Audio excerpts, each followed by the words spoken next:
When I initially went to grad school, my hope was to be a choral conductor and teach at in an academic setting. What I wasn't expecting was the amount of varied activity that I would be doing, which is really elemental in a small school. You find yourself doing a lot of things that would normally be supplied by someone else. And that's one of the benefits of it too. My name is Emerson Eads, and I'm the Director of Choral Activities here at Minot State. I'm starting my 4th year.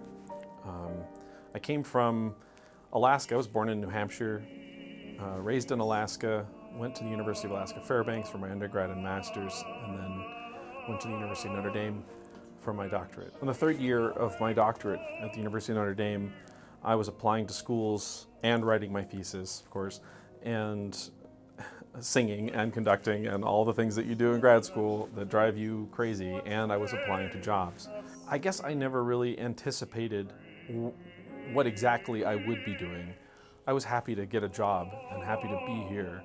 When I arrived here, I found myself needing to be out in nature in a way that I hadn't felt in a long time. But one of the experiences that I had coming here was meeting Brent Fisher, who is a piano technician, a Steinway piano technician. And I met him tuning the piano here in the hall and found out he was a biker as well. So we go out routinely and we immediately started biking.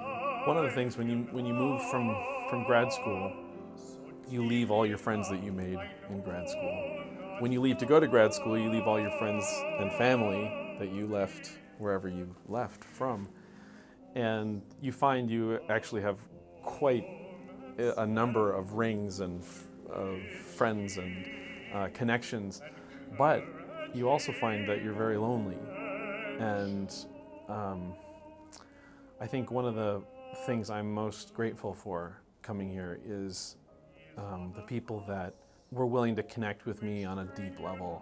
As a choral conductor, you're at the mercy of a whole bunch of people willing to sing for you.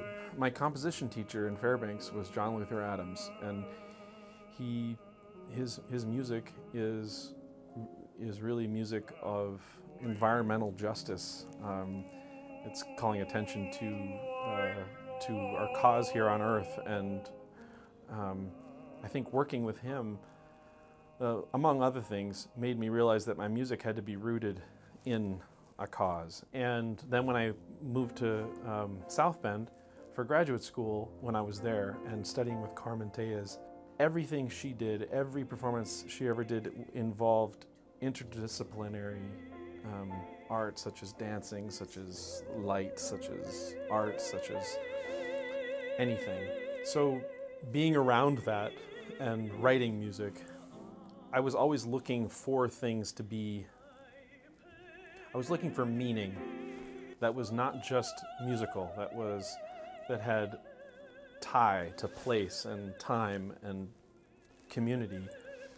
I think seeing the impact of not just my compositions, not just my music, but my conducting, the concerts that I conducted, to have a greater reach than just a spring concert or just a fall concert, but that would tie the passion of all these students coming together and mine to something that could actually produce something of value and better our society.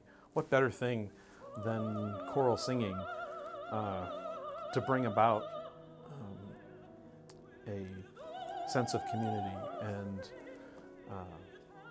a desire to see our community bettered.